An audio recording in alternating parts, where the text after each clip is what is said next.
welcome to episode 4 of Behind the Hunt here at North American Whitetail TV. This is our new extension of the TV show for our digital and social platforms, where we are doing our best to provide you, our audience, a behind-the-scenes look at, the production of NAW TV, the episodes, everything that goes into it, and doing so by integrating our host from the show. And then, every once in a while, a good industry team member, maybe a partner of NAW TV, or somebody that might have specific experience in an area that we're discussing that week. And tell you, this week we have got a couple great guests, and those are a couple of folks that, or they are a couple fellas, I should say, that you are probably very familiar with if you've watched North American Whitetail TV or read North American Whitetail magazine over the years. And that is Mr. Greg Miller and Mr. Gordon Whittington. How are you guys doing today? Good. I'm doing great. I'm doing better than Greg. I'm in the sunny south and he's up north. So yeah, we are. As we touched on just a bit earlier, the three of us, that we are in the middle of a major snowstorm. But I don't know. It's why we live where we live. That's exactly right. You have an appreciation for it. And we're doing the same here in Missouri right now, actually, Greg. We had a storm blow in here in the last hour, and we're getting more snow than we were supposed to. They even went on and canceled school for the day. So I have 3 ornery little boys upstairs running around all over the house now. And my wife came home from work. So we're going to have a nice afternoon. It's my wife's birthday today. So it might work out pretty good. Well, you have to get the sled out. There you go. Yeah, sled and a snowman, both. Maybe even a snowball fight. Well, Gordon, for those folks that aren't aware, you just recently, I'm going to say semi-retired.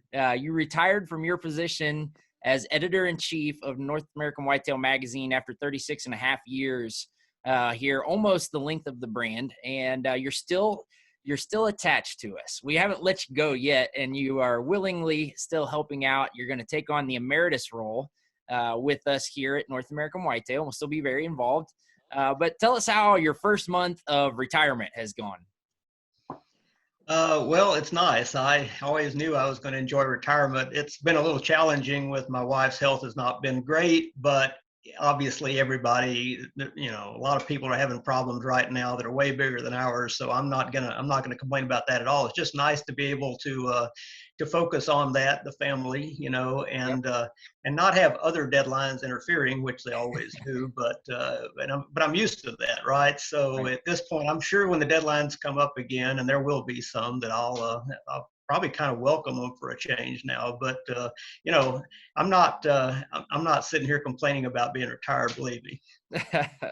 Well, I'll tell you, I've talked to Haynes a couple of times today, and in his effort to fill your shoes, he's hard at it. He's working on hog hunting right now, and he's full tilt. But he was seeing the horizon there on getting that book completed for the year, and is pretty excited. So I guess life continues to move on, and we're just glad to have you as still a participating partner here at North American Whitetail.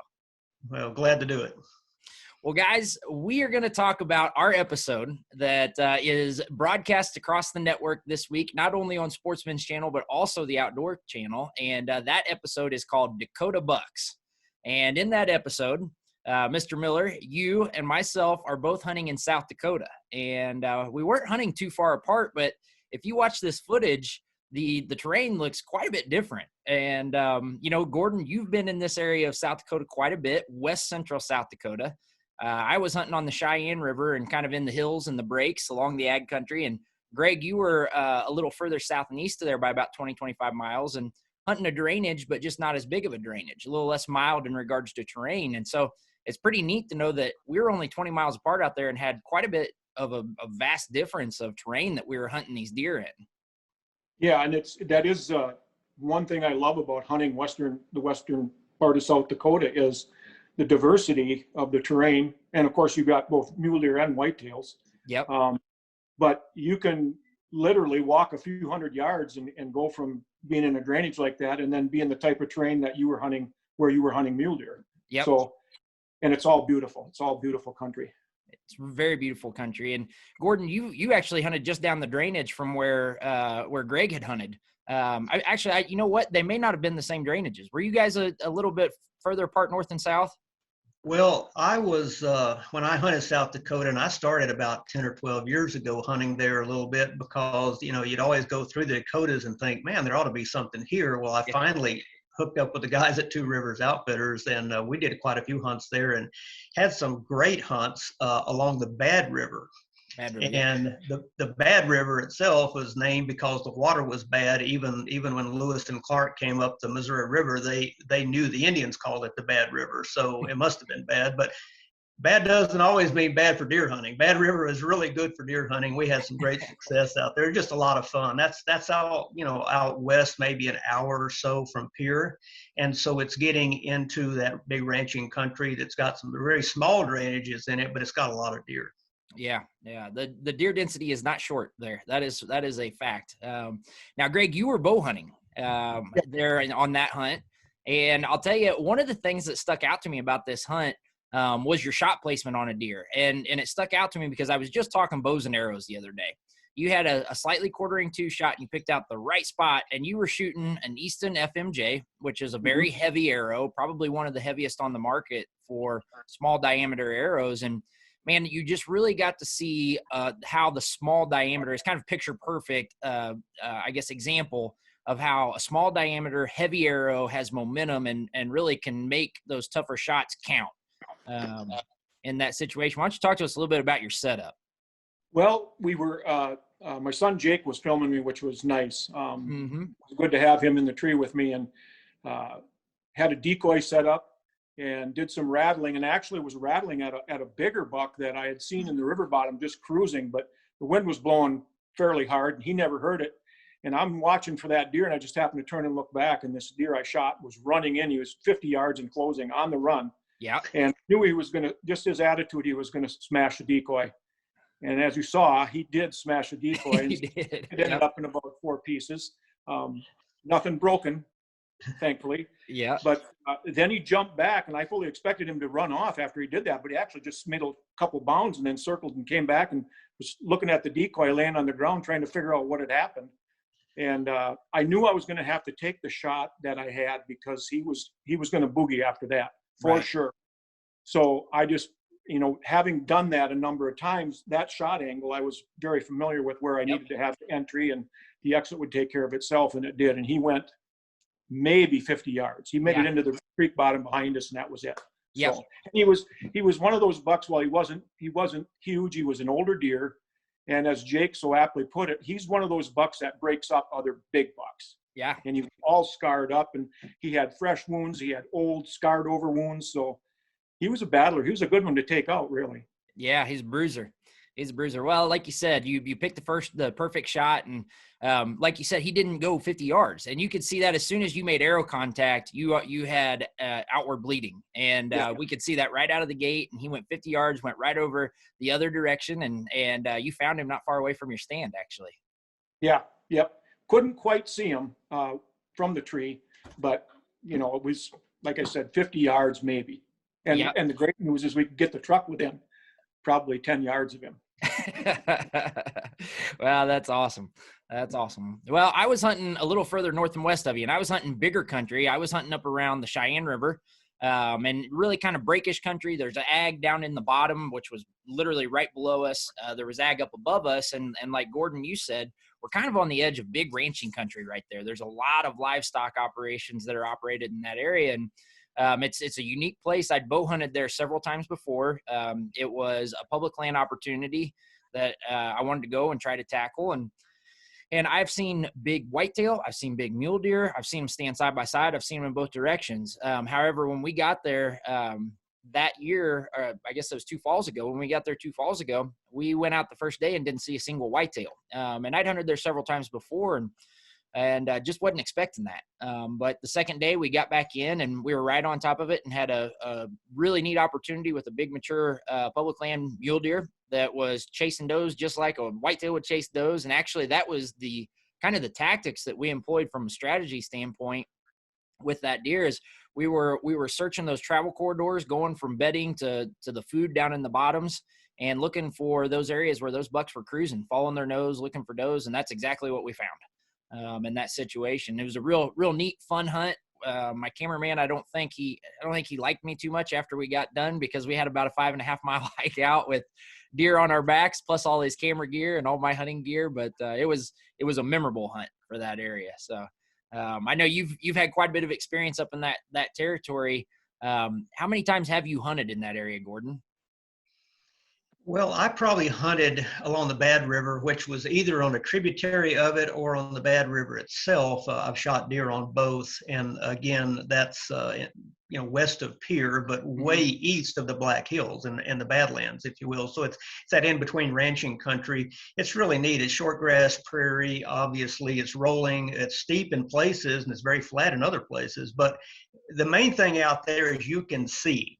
And it is country made for spotting scopes, for binoculars, for sitting in one spot, letting your eyes do the walking. And in many cases, you see deer coming across that country. You can either cut them off, especially if you're rifle hunting. You don't have to get right on top of them. But decoying, as Greg was mentioning, I mean, we had decoys blown up out there in those big fields. Deer come a long way and bust up a decoy sometime. But the hard part about bow hunting out there is finding those little pinch points that are small enough. So for me, it's rifle country, and I grew up in Texas being a rifleman anyway, so it doesn't bother me a bit. But for the bow hunter, I mean, it's an interesting place to bow hunt for sure. It is. It is. Well, it's a neat part of the world, and I don't selectively be quiet about it, but I am kind of quiet about it on occasion, because I think it's just one of those rare spots of the world where it doesn't get a lot of attention, and it's just beautiful country, and so much diversity, like you guys have both addressed, and a lot of deer, and especially on those drainages that we're talking about. The density's high, and there are opportunities where you can go in and you can kind of be selective. You can see a lot of deer and be a little more selective about a deer that you're going to pursue, even more so with a rifle. But it's not a walk in the park by any means either. And you guys can both attest to that. I've seen both of you get out there and struggle at times, to find a good deer, or come back and, maybe just after you've located a good deer, get to a situation where you put the right move on them and everything comes together. Yeah, I tell you, myself, the first year I ever hunted out there, we saw a really big mature 8-pointer chase a doe into a thicket, and it was a windstorm, so windy you could barely even sit up. And we were sitting on the ground, and we were still having trouble, keeping it cameras in position and everything. And then another buck, which I thought was the same buck, comes through the thicket, and I shot him, and he was smaller, but he was still a nice deer. And right then I knew that there was a lot of potential in that country, because during the rut, which is when the rifle season is, if you got a rifle tag and you don't shoot a buck, it's only because you were super picky or you didn't take any ammo. I mean, there's only two reasons for that. You're going to see bucks, right? Right. Yeah. That's one thing I'd like to add to this too is, and Gordon, Layden, you can too attest to this, is I go out typically Thanksgiving week, and their rut is absolutely cranking them. Their rut is later than most places in the upper Midwest. In fact, and that's my opinion anyway, because I've always gone out that week, usually a gun hunt. The last 2 years I've bow hunted out there, and shot another good buck over a decoy this year on Thanksgiving Day. And I can't begin to tell you how many bucks we saw that were still cruising and chasing and tending those. So that's another thing to add about South Dakota, that it could happen at a time for people to go out there at a time when they're not doing anything else, when they're pretty much done hunting for rutting bucks in the upper Midwest. No, that's a great point. It is, because, like you said, a lot of folks are in the upper Midwest, or even some of the more southern parts of the Midwest. You're getting into a rifle season that starts the first Saturday in November. And, in regards to bow hunting, there's still good bow hunting opportunities. It's just not what it was the week prior to that rifle opener in a lot of cases. And they land there in the middle, and you kind of feel like, well, I'm done for a couple weeks or 3 weeks or a month until they start hitting those late season feeding patterns again. And so I would agree. Everything I've seen, that deer I shot in this episode, actually I shot him just the week before Thanksgiving. So you're spot on with your timing there. And I saw that again this year when I was there. I was there about a week earlier, but it was really just kind of starting to warm up at that point. Yeah. In time.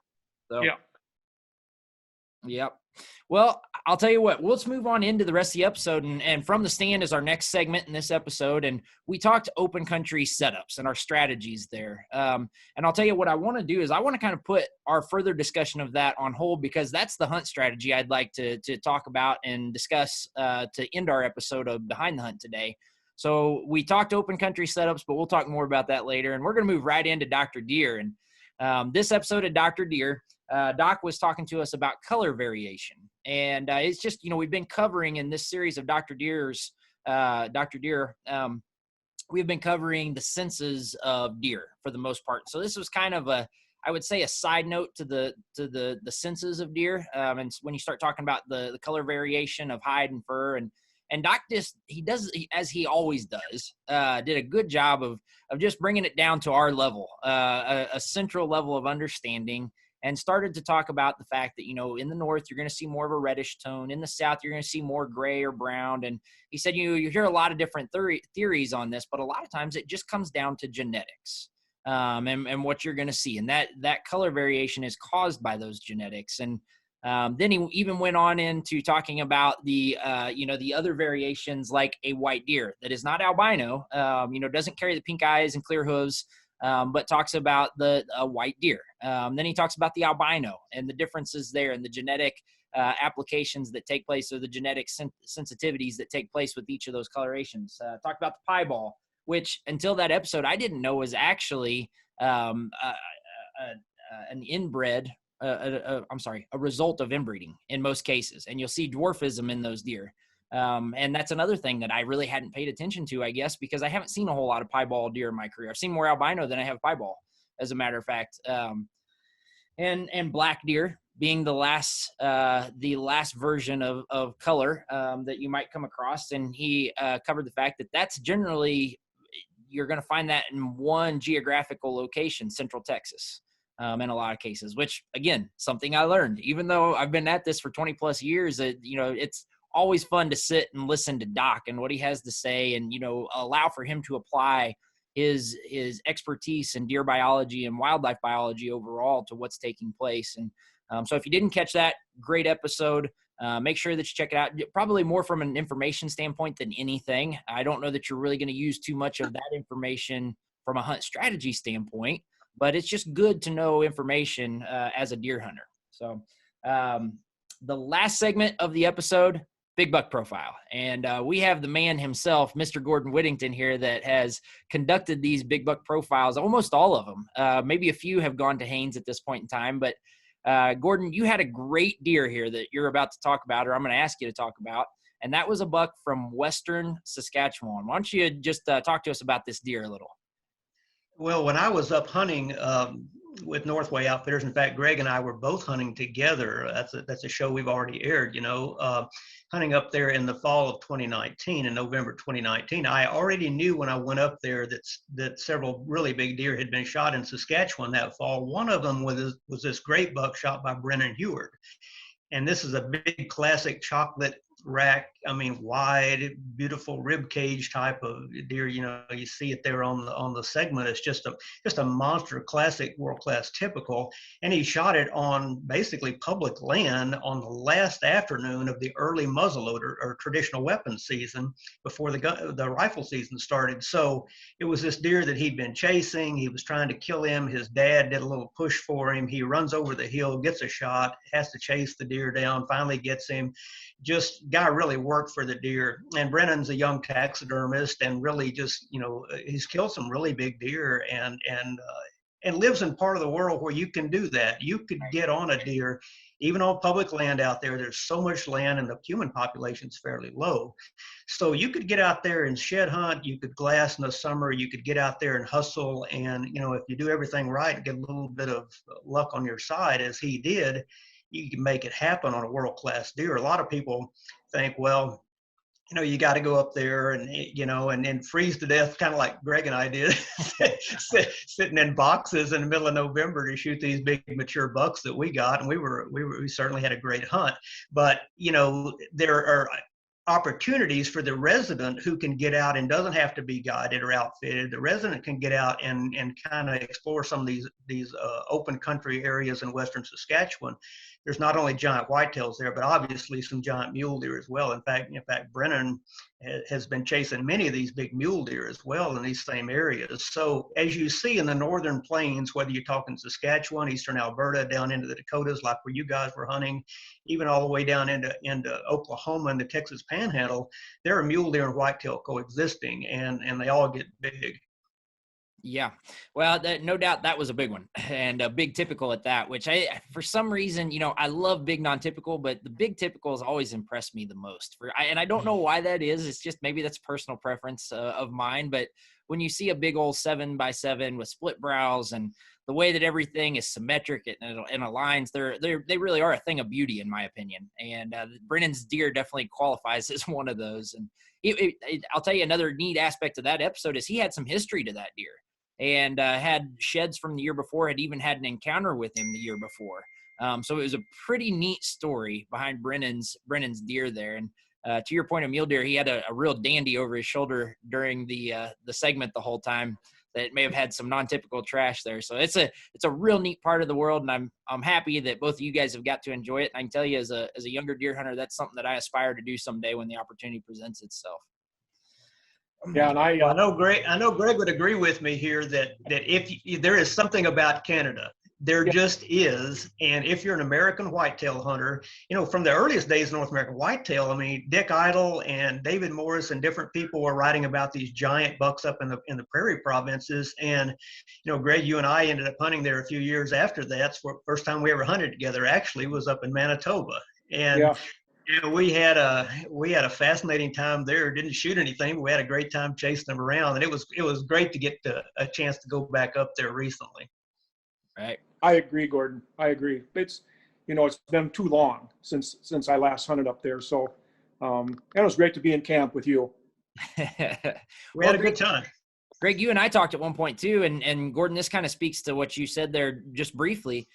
A lot of times when we picture Saskatchewan or central, maybe Alberta, around the bow zone, we think cold, deep snow, very winter conditions. But Greg, you and I talked, had COVID not happened this year, you actually were looking to go back up early season and hunt deer. And I'll tell you, there's a lot of good early season, even velvet opportunities there north of the border. Well, and it was so disappointing to not be able to go and do it because this guy we hunt with,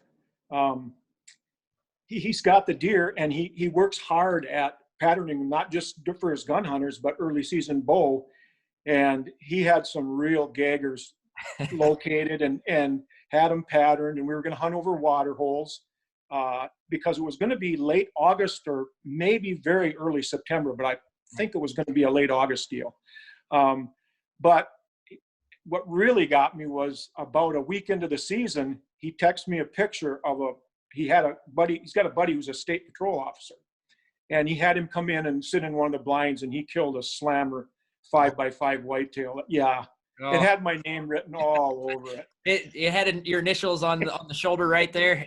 Yeah. But like Gordon said, I mean, in most instances, people think about the Canadian gun hunts during the snow and cold, and it's going to be cold and snowy in November up there. It's just the way it is. Mm-hmm. But so I was really looking forward to kind of doing something off the wall, a little more off the wall. For sure. Well, it was, I guess I would say that Gordon can probably attest to the kind of deer that fella has running around. And if you've seen that episode, you'll understand what I'm talking about. If you haven't, I hope you get to see it again here as we re-air it here in the spring. But Gordon, your best deer to date, I believe, was taken in on that hunt. Yeah, I don't know what the deer scored. People have a hard time believing that, but I just do not score my own deer, and so it doesn't change what the deer is. It's a great deer. It's a great memory of that hunt. It was a great chance to hunt with Greg as much as anything, and so sometimes it's your turn. Sometimes the deer that comes out is ordinary, and sometimes he's extraordinary. Sometimes he doesn't come out at all, right? So we all know that. But we did have a great hunt, and Northway Outfitters has been around since way back in the 1980s. I mean, they're one of the first operations that really Dick Idle and David Morris and people like that started hunting with them, and they knew what the potential was even back then, and it's obviously still there. The herd is increasing in Western Canada. It's kind of a tough winter right now this year with a lot of snow, but hopefully the spring green up comes early and the deer recover well. But in general, the trend over the last 6 or 8 years has been for that herd to be growing and for the more mature bucks out there. So even 2 years ago, we saw a lot of bucks that I'm sure this past season were shooters. And thus, if it reopens for 2021, which everybody anticipates and certainly hopes it does, boy, it's going to be, if we get any kind of hunting weather at all, it's going to be pretty special. We could have a pretty busy Saskatchewan field year, or Canada field, or Western Canada field year at North American Whitetail is what you're saying in regards to big buck coverage. Yeah, I mean, it's one of the best places on earth. It always has been, really. And, people tend to forget about it a little bit. Greg, I know you saw it when the Midwest, like Iowa and Kansas, opened up around 1990, 91. Yep. A lot of people suddenly, quit going to Canada and quit going to South Texas. They started going to those places in the Midwest, and who can blame them? Ohio, places like that, Illinois. I mean, all those places got hot, and some of them legally opened up to non-residents. But in the case of Canada, Canada was available all along. So once it became not the only game in town, a lot of people, slid back to the hunting stateside, and can't blame them. They look at how great the Midwest is, but it kind of made Canada a sleeper again. Yeah. And a lot of people now are just waking up to the fact that it really is special. Oh yeah. Yeah. Well, it's a place of whitetail dreams. There's no doubt about that. Well, that will kind of wrap our episode review for the week. It's a great episode. If you guys haven't had a chance to catch it yet, now at this point that you can catch it on the Sportsman's channel or the Outdoor channel, or in the event that you're one of those hunters that's watching us today and you're north of this border that we're talking about in Canada, we also are distributed on Sportsman's channel Canada. So all 3 networks in Q1 and Q2 or the first half of the year. And this episode will be there through the end of the week. So set your DVRs or try to watch it here in the remainder of the week. And we look forward to having you as an audience member. So let's pivot, guys. Let's talk hunt strategy, which I can tell you from the feedback we've had on the first 3 episodes of Behind the Hunt, people really enjoy this aspect of it. And I have a feeling that they might enjoy this one better than any of them so far today. No offense to Todd Snyder that joined us last week. I'm sure he'll understand, and he'll be one of the folks watching there from Bowtech. But before I get there, I just want to thank our sponsor this week, and that's those folks right there over my shoulder, Mossy Oak. Mossy Oak's the official camouflage of North American Whitetail TV, and they're sponsoring this week's episode. If you are curious about Mossy Oak or would like to check out some of their products or patterns, you can go to mossyoak.com. and you can find out all that you need to. We have plenty of write-ups and visual exposure and representation of this brand and their products across North American Whitetail TV and all the places you can find us as well. So thank you, Mossy Oak, for sponsoring this week's Behind the Hunt. So guys, let's talk about hunt strategy in open country. And we're going to come right back to that episode and from the stand specifically. And I addressed a few things there. I talked about food, I talked about bedding, and I talked about the setup. Those were the 3 main things that we talked about. And really we want to talk, I addressed the fact that when we get into those open country setups, those whitetail critical components of their needs tend to really shine, because you can see a lot of their movement and their activity due to the fact that you're in that open country. So, an element of a food source, or an element of a bedding area, or an element of the travel corridor, which we focus on a lot and addressed in that segment, they're very visible. And I would just like to ask, and Greg, maybe I'll ask you first, if you don't mind, elaborate a little bit on how, those elements play into your strategy when you're going into a Western hunt, because I know you work with the guys there in Phillip, your outfitter, and I apologize, I'm going blank on the outfitter's name, but a lot of times you're doing that in kind of a DIY fashion. They've kind of put their finger on things for you, but you're going in and trying to develop that setup on your own. So address that for me if you don't mind.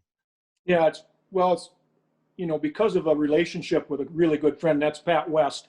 Yep. Who is the co-owner of Dakota Ranch Outfitters there. And I started hunting with him when he was just starting to get his feet wet in the outfitting business. And he was already doing well. because he's got the country. He's got a lot of acreage, a lot of different ranches, and both species, mule deer and whitetails. But I had to learn a little bit from him as well, because I wasn't really an open country whitetail hunter, dyed in the wool yet at that point. You know, most of my hunting was in wooded areas, or had been in wooded areas. But the great thing about it is you can watch, you can be on your stand actively hunting and also scouting at the same time, because you can see so far. And I mean, I've always got my binoculars either in my hand or handy, because you see a big deer do something out there once, especially during non-rut times, which I spent a lot of time hunting early season out there. You can almost bet that he's going to do it again. If you're there on a 5 or 6 day hunt, you're going to catch that deer doing that exact same thing again at some point in daylight. So the biggest thing is I had to learn how to use my eyes more. Sign interpretation is a great gift to have, but nothing will tell you more conclusively where a big deer prefers to walk when he passes through a certain area than actually seeing him walk through that spot, because he knows he's safe, or he's been safe walking through that spot. So, you know, I've written articles about it, and it's just one of those things that you get out there and you got to learn to use your eyes always, you know, always be on the alert for something you might see in the distance. For sure. Well, Greg kind of touched on something there, Gordon. He said, you know, we grew up hunting, let's say vegetated territory for whitetails, you know, where you're seeing a lot of brush. You don't have the opportunity to watch those deer all the time. And I mentioned travel corridors, and because of this vast openness out there in the West, you're not gonna have the same experience there that you would in the Midwest, where you might walk 100 acres and there's a bunch of deer again. Out there, you can walk 100 acres and have another 10,000 acres before you hit another area where a deer is inhabiting that specific habitat. So you really have to focus, or well, let's say you don't have to, but you can kind of speed up your scouting process if you focus on those drainages and those travel corridors. Talk to us a little bit about your setup or your strategy as you've gone out there in the past. Yeah, having grown up in Central Texas in the hill country, where we have not only the advantage of being able to get on higher elevations and either glass or just watch into lower areas, and having broken brush country. Some of that country is thick, but a lot of it is fairly, you know, scattered brush and small trees and stuff. So, and high deer density. So you could get up on higher spots a lot of times and just really just look over the country. And then make a plan. You know, do I want to move on that deer? Is that something I need to file away for later? Frankly, as much as anything, it's eliminating dead water. I like to actually compare open country whitetail hunting, and I guess you could say this maybe about elk or antelope or whatever, but just specifically talking about whitetails, it's basically sight fishing when you get into really open country. I mean, if you look at people walking the flats in the Bahamas for bonefish, or using a skiff to go around to catch bonefish, they're not just randomly just casting in just every direction, you know, all day long. They're looking for fish. Right. And when they find fish, they work the fish. You do the same exact thing with deer in this really open country of the northern plains. And you know, obviously it's simpler with a rifle. You say, okay, well, if I can just go to him and kill him. And we've done that. I mean, we barreled off where we knew deer were, just run off in the river bottom and had the deer come back and shoot it. We've had that happen in South Dakota, you know, some beautiful deer. And so other times, though, of course, you're just saying, I'm trying to eliminate dead water. And dead water is a place with no deer in it. Well, it doesn't mean the deer won't ever be there, but he's not there right now. And a lot of these hunts you're not out there for 3 weeks. You know, you need to get on the deer as quick as you can. But compare that to here in Georgia, where it's literally all wooded, and a lot of those woods are evergreen and it's super thick. You can't hunt that way here in Georgia. Nope. You know, not even in these peanut fields and stuff or a clear cut. You can't really hunt that way, but you can hunt that way up there.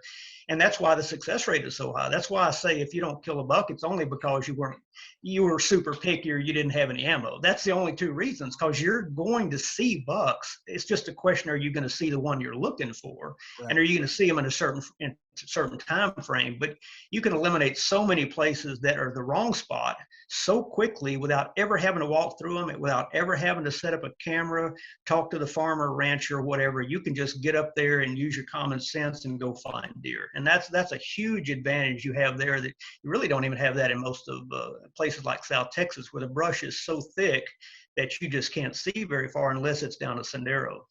No, you're right. And I'll tell you one thing I've learned out there is the importance of paying attention and taking note of what is going on. To the point of both of you where he said you can see what's going on, whether you're on the stand or you're out scouting.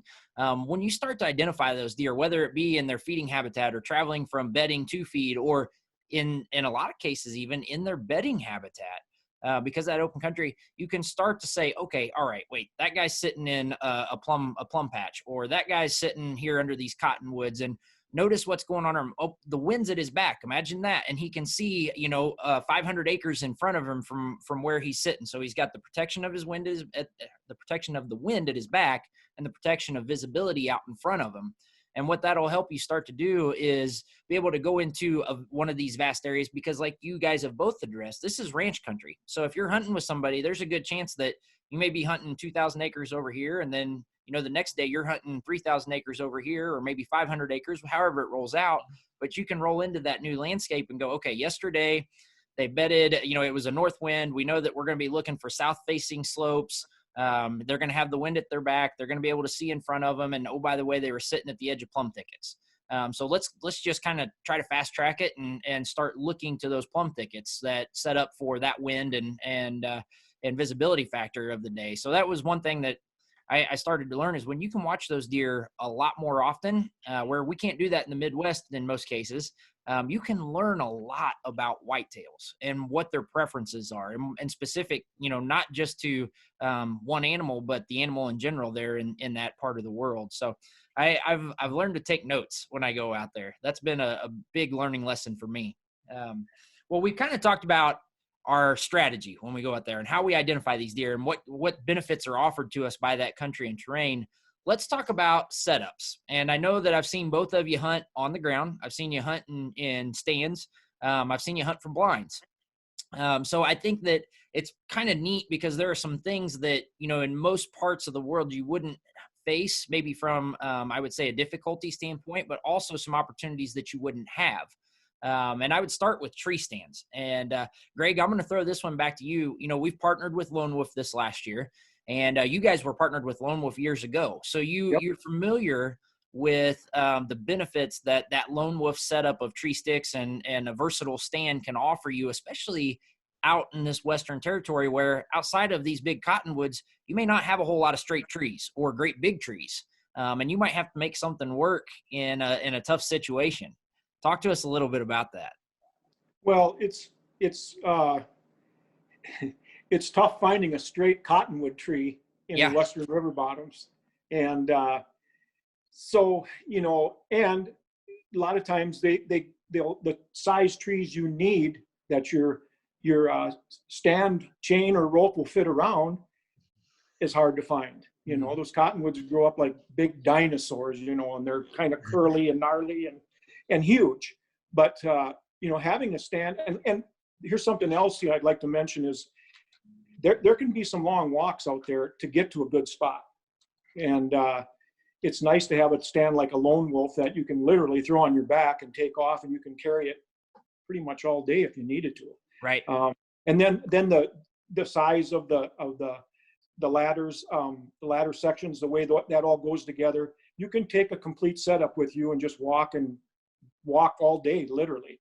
Yep. And it's not a problem. So it's nice to have something like that out there, where you might be walking a long ways. I've attempted that feat a time or two. I've put the stand and sticks on my back, and I've had to go several miles. Whether I don't know if that was by choice or by accident in some cases, but we've experienced both. So that's a great point. I'm glad that you brought up the factor of lightweight in that situation, Greg. Well, Gordon, I'll tell you another thing that I've become accustomed to hunting out there, and that's ground blinds. And with the ground blinds, specifically hay bale blinds. And this is the area or part of the world where I was introduced to, employing a hay bale blind.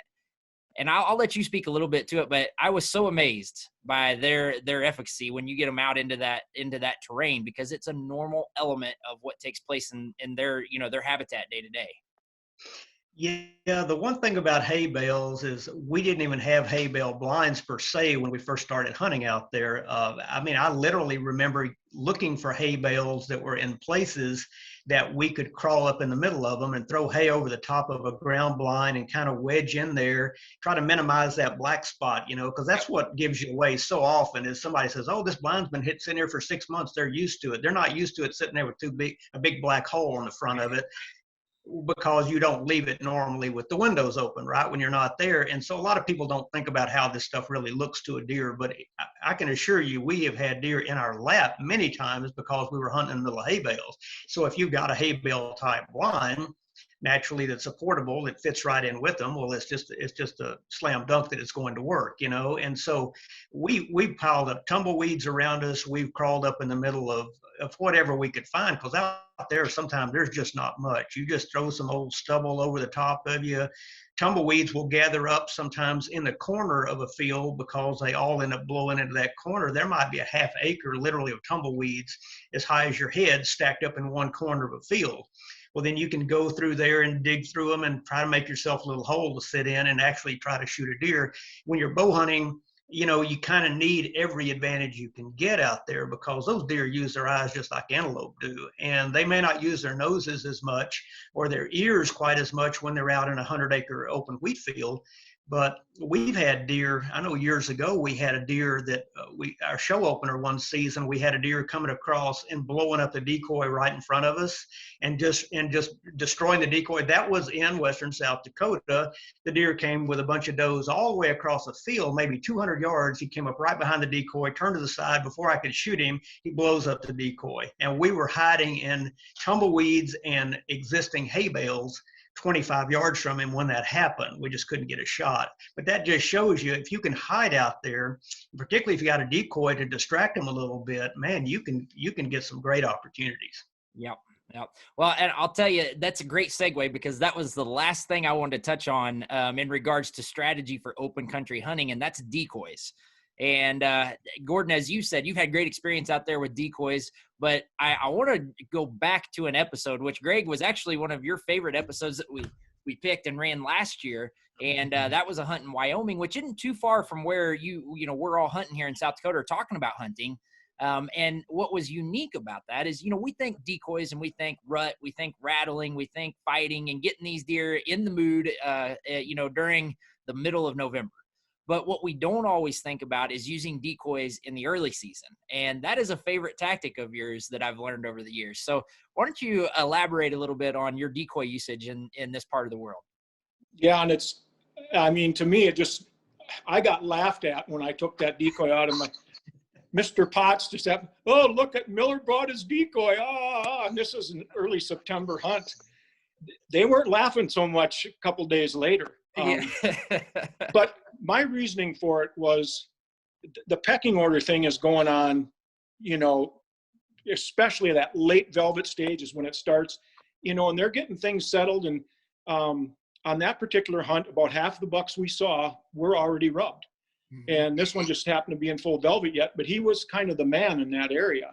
But I look at it like they know every deer that they're living with. They recognize them. And then you pop up a decoy. And all of a sudden, now here's a deer that they've not seen before. Who's this guy? Mm-hmm. And this velvet buck that I shot on the very first episode of North American Whitetail Television all those years ago, yep.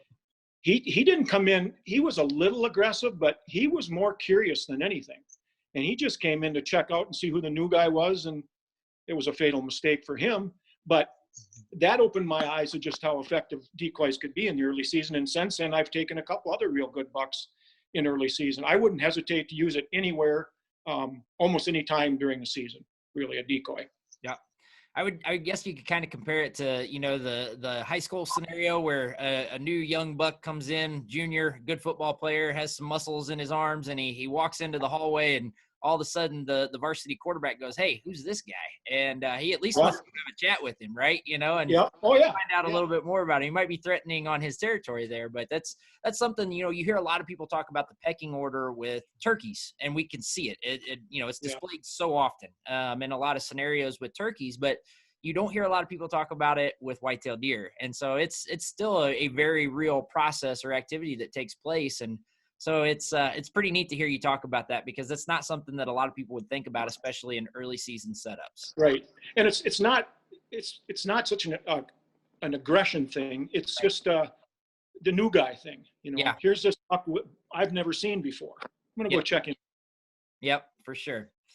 Well, hey, guys, Layden, I'm going to mention something right here that kind of ties together the Dr. Deer segment with the decoying thing. And I know, Greg, you have done this before in corn stubble.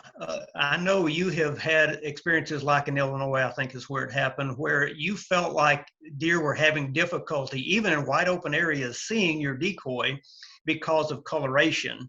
In the setting it was in. I remember one time you telling me that you literally spray painted your decoy a different tone of brown so it would be more visible from a distance, and it worked. I mean, that's something that we don't tend to think about. We think, oh, well, the deer's standing there and anything can see it. I've seen many cases where deer just totally overlook a decoy right in front of them, and I think it's a coloration thing. Right, and it's one of those things that you could, if they see your decoy and they're not alarmed, they're going to at least come partway. You know, they're going to come somewhat closer, if not right within bow range. But there are times, surprisingly, where I've had bucks like they're totally ignoring my decoy, and then it dawned on me they don't see it. Right. So yeah, I remember that telling you that, and I did spray paint that decoy a darker brown. I've still got it, and you know, depending on where I'm going to be, I'll take it with me in a heartbeat. They still see it as a deer. Yeah, maybe it's not the same color as them, but they're still going to come over and check it out. At least they're going to see it. Well, I'm glad you asked him about that, Gordon. I'm going to remember that one. I'm going to put that in my strategy tally book right there. Well, guys, I appreciate both of you coming on today, and I know our audience does as well. And, you know, it's still a little intimidating for me to hop on any type of a phone call with the both of you, and it's a little surreal. And I just think about how lucky we are to have, you know, folks like yourselves and Stan Potts as influencers in this industry. And, you know, the things that you guys have done for the whitetail community, I can't thank you enough. And I mean that personally, and I mean that on behalf of the whole whitetail community. And I hear that those sentiments shared so often in what we do across the country, or, you know, conversations about the magazine or the TV show. And so thank you so much for what you've done for our industry and for our lifestyle. I appreciate it sincerely, and appreciate you guys taking the time to visit with us today and to continue to be a part of North American Whitetail. Well, thanks for your kind words. It means a lot. It means a lot. Yeah, and believe me, we appreciate the people out there who follow us and watch us and read us, because without them, we couldn't do what we do anyway. So it's absolutely a two-way street. Amen. Yeah. Well, we live and operate in a great community, and we're lucky to all have one another. And, you know, folks, if you're looking for any more information from either one of these fine fellas, you can go to our website at North American Whitetail. You can hop on and watch past episodes, either of the networks that are broadcasting North American Whitetail TV. You can hop on there and catch them. The other thing is that we are now part of My Outdoor TV, and we have several seasons of North American Whitetail TV on My Outdoor TV. And there's a real good free trial period for you offer that is out with My Outdoor TV right now. And if you haven't checked it out, go check it out at myoutdoortv.com. You can catch a lot of NAWTV there, and continue to tune in for Behind the Hunt. We are building a YouTube page, believe it or not. It's out there. We're starting to populate it already. We're starting to bring a lot of the content that both Greg and Gordon have built over the years into the YouTube page, so you can go back and reference a lot of that video content that these gentlemen have been responsible for over the years. So a lot of great things happening at North American Whitetail, and we're doing our best to find a way in every extension to reach you, so that you can fill your appetite right up. So thank you, guys. Have a great rest of the day. Greg, you make sure you stay warm up there. Well, I got to get the snowblower fired up here. it's starting to taper off a little bit. So now I got a couple hours work of doing that. Yeah, well, good luck, buddy. Be safe. And Gordon, take care of yourself, sir. And I'm sure we'll all three be talking this week before it's over again. Look forward to it. Thanks, guys. Thank you. Bye-bye. Yeah.